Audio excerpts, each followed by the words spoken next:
with the breadfruit now. I think the breadfruit thing is a good thing. That's Pauline Campbell, the leader of the farmers group in a small community in the mountainous interior of Jamaica. The breadfruit thing she speaks of is a recent initiative to plant breadfruit trees throughout the community and to make breadfruit a larger part of the local farm output. Let's go back to Pauline and find out why now is a good time for the farmers in Turnberry and Middlesex to be shifting their focus to breadfruit.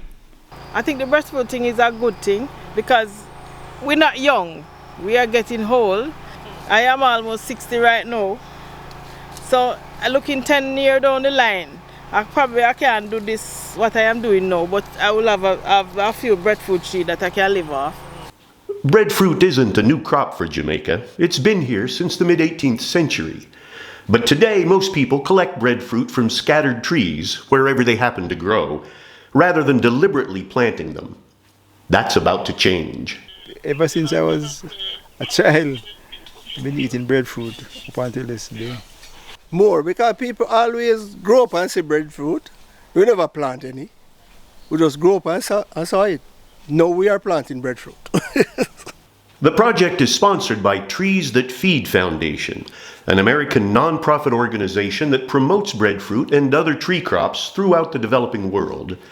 In Jamaica, Trees That Feed collaborates with the American Peace Corps and the Jamaican National Forestry Service. The Turnberry farmers went to the town of Monigue, and there they met nursery supervisor Patrine Harrison. So good morning again, everybody. Good morning. I am Patrine Harrison. Alright, so I'm just going to give you just a brief run through of how to do a planting for a breadfruit and like some of the requirements in order to get, the best yielding breadfruit as well as the quality and having the breadfruit tree survive, right? Alright, so when you're planting your breadfruit tree, the first thing you have to think about the soil type that you're going to plant it in. You're going to want to plant it in a soil that is well drained, that is kind of loamy-ish and not too acidic. You want it on like the neutral side.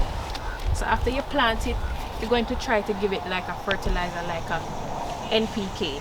So you want it to have nitrogen, phosphorus and potassium. So it's 10-10-10 or 20-20. So you can either do like a circle bonding technique with it, where after you plant them, you do a circle around it and then you just sprinkle a little of the fertilizer.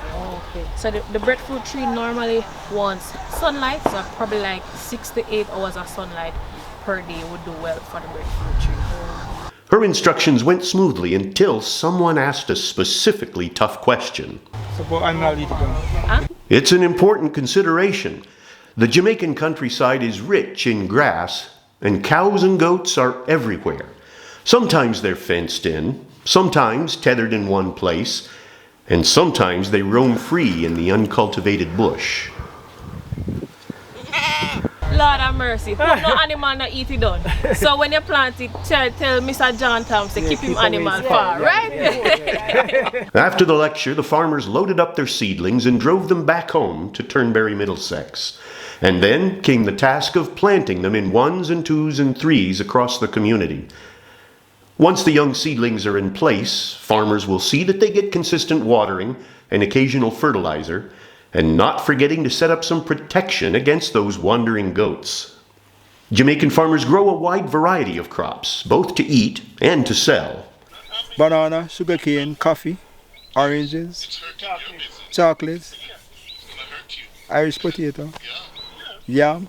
We grow tomato, we grow carrot, we grow pepper, yam. Well, yam once a year. Yam is like just once, cocoa is once, but you can go tomato 2 or 3 times. The soil is good, the rain usually enough, and the tropical sun makes Jamaica a virtual hothouse.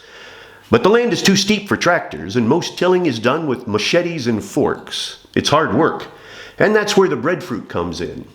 In 3 to 5 years, folks expect to begin reaping the fruit from the trees without having to till and plant and spray and weed as much as they do their other crops. I can reap from them, I can sell them, we can make a lot of things from the breadfruit. So we can use it in many ways. Roast breadfruit and ackee and saltfish, and we make breadfruit punch. Whether the breadfruit ripe or it green, we can make punch with it. We use a little wine and with little spice, milk and all of that. When you put ice in that you don't want it to, done. And the farmers hope that the new breadfruit trees will benefit the Turnberry community for years to come, and people who aren't even born yet. Anything I plant, I have to wait on the Lord to give me the healing. Sometimes we plant it now. Somebody else might harvest it because probably don't know if we live for harvest it. If I don't get it to eat, my grandkids will get it or somebody else will get it to eat. That's no problem. You have to plant for somebody else, you know. Because somebody plant for you.